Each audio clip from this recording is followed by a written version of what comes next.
Persiapan jelang hari ulang tahun Kota Makassar ke-415 tahun yang jatuh pada tanggal 9 November besok, berbagai persiapan telah dilakukan dalam menyambut Hari Jadi Makassar.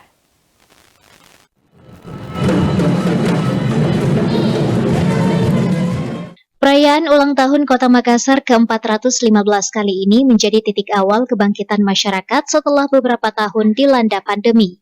Peringatan HUT sendiri diselenggarakan di lapangan Karebosi, di mana berbagai persiapan telah dilakukan oleh pemerintah kota dalam menyambut HUT Makassar ke-415.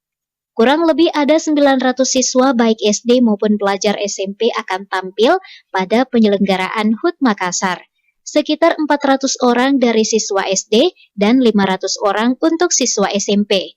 Kepala Dinas Pendidikan Kota Makassar Mahyudin mengungkapkan, perayaan HUT Makassar tahun ini akan lebih euforia dengan mengajak seluruh siswa-siswi yang ada di kecamatan di Makassar untuk menampilkan berbagai macam tarian etnis yang ditampilkan ketika pentas.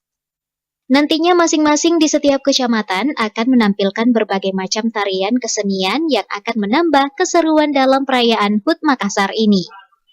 Saya bersama dengan anak-anak, dengan tim pelatih dari Sanggar Setia.